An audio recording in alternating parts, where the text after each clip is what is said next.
Hi, everybody, and welcome to my broadcast. This is Emmy, and I welcome all of you first time viewers and returning viewers as well.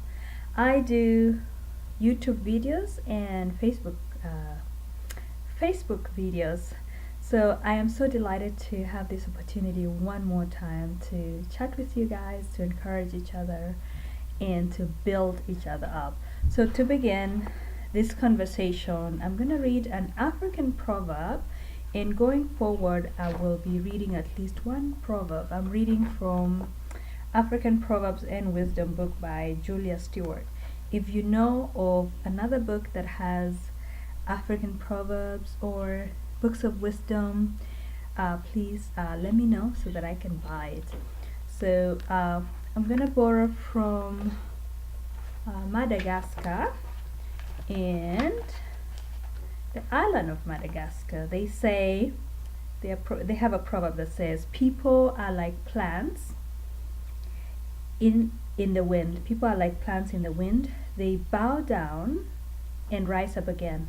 People are like plants in the wind. They bow down and rise up again. I love that.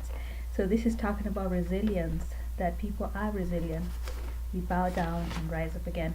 So this week I'd like to talk, or I'd like to contribute in a conversation regarding regrets. I think we all have regrets. I do. I don't know about you. I don't know what kind of regrets you have, but I went on and did a little research, and it looks like there are so many things people regret about.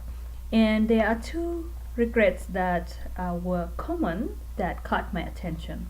One of them is not being able to reconcile with someone who has passed on. So not having the chance to say I'm sorry, or to bring things together to reconcile with someone who has passed on.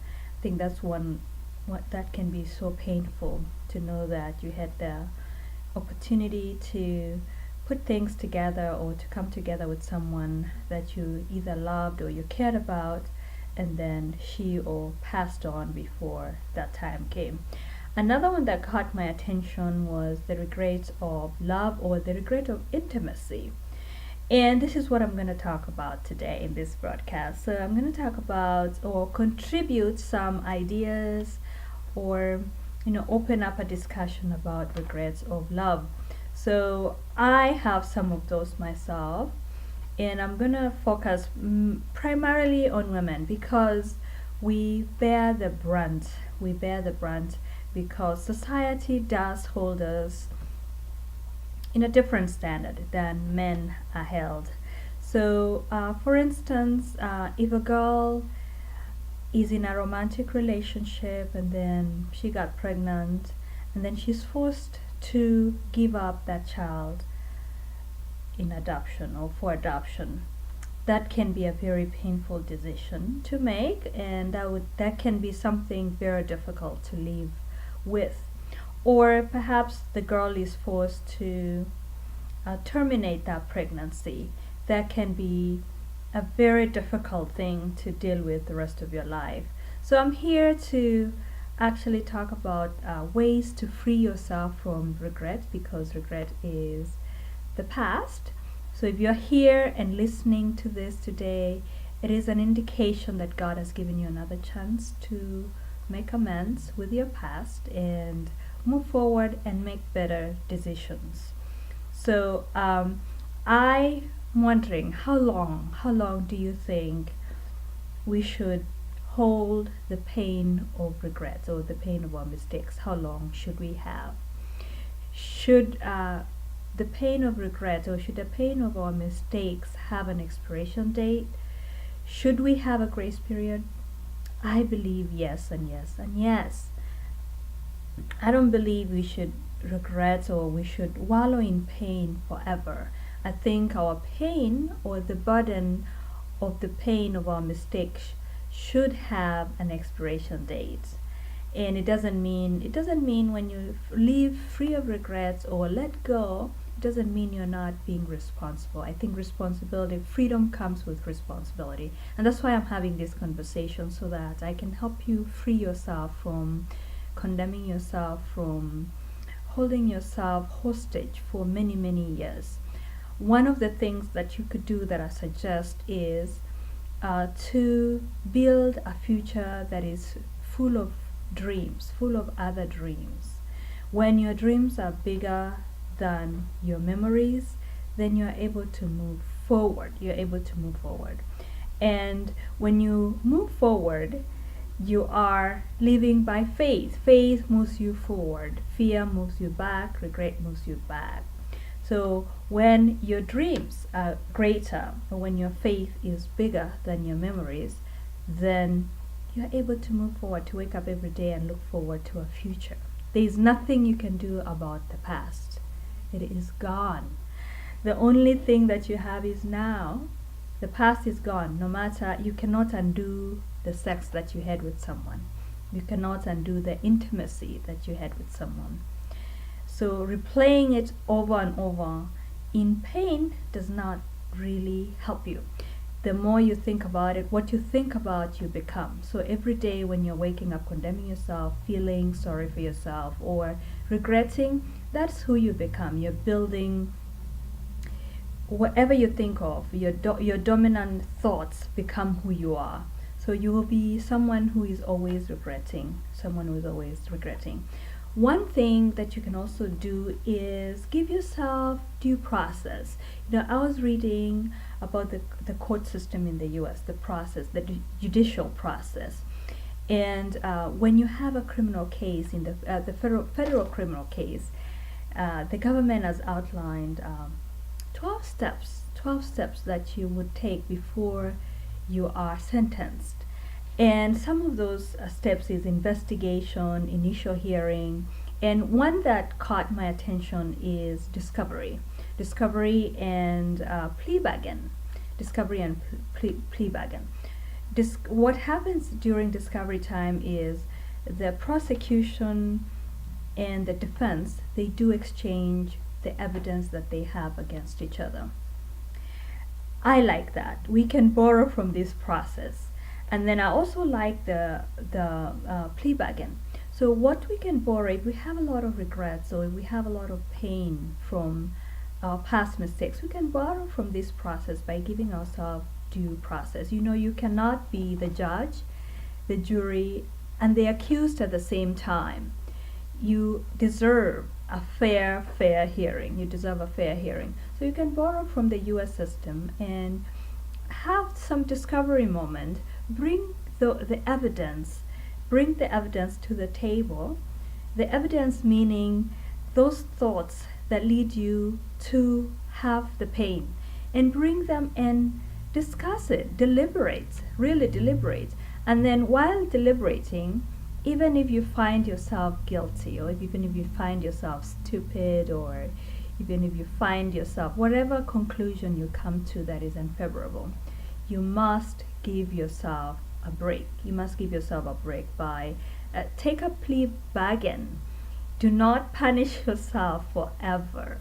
The Bible talks about God invites all of us who are heavy laden. He says He'll give us rest.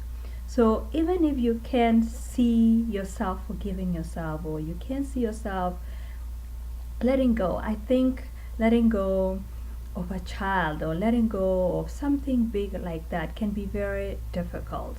If you find that you can't come to a place where you cannot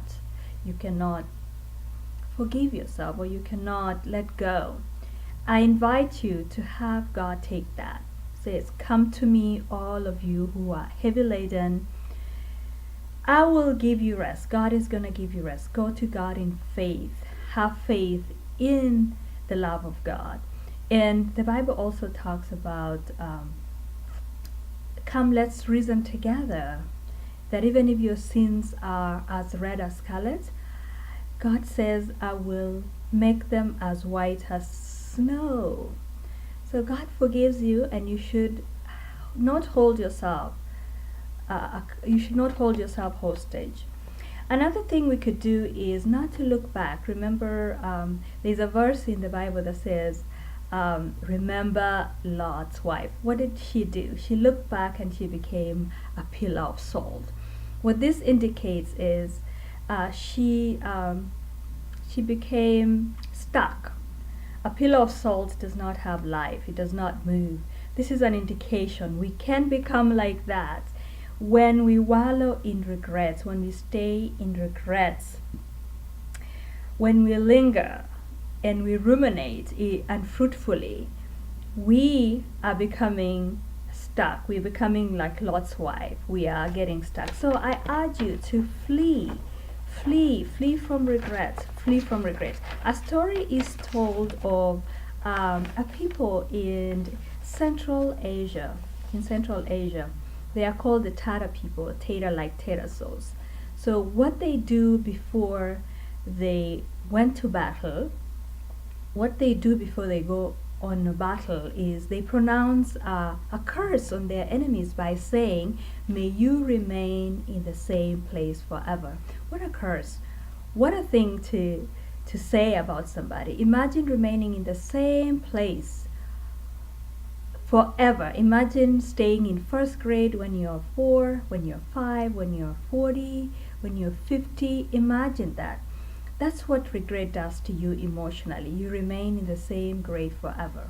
So I would like to encourage you to move forward, and may you not stay in the same place forever. Flee for your life and let God lift your spirit up and make better decisions. This was your lesson, whatever that mistake may be. And I know society can be very, very, very hard on women, particularly.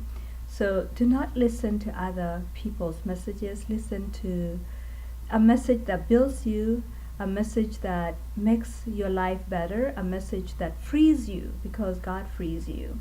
So finally, I'd like for you to embrace a life that is flexible as elastic. So respond to life's responses like an elastic, like a rubber band. A rubber band can be expanded. So when life brings you difficult moments or when mistakes are made, be like a rubber band. Be elastic. Expand. Let those mistakes expand you, because an elastic, if you become elastic and not rigid, you can always come back to your former form, to your original form. But if you become like a stick, you would be rigid, and then, when life happens, you're easily broken. And a broken stick is hard to bring it to its former state. It's very difficult. And then sometimes when you're broken, you lose parts of you. You can lose parts of you that you can never recover. So I hope that was helpful, and I hope you move forward, and mistakes are there to be made. And when we know better, like Oprah says, we do better. So I'd like to close by reading the proverb again, that people are like plants in the wind. They bow down and rise up again. So I know you will rise up again. I wish you all the best, and God bless you guys. Thank you so much for watching. Have a great week.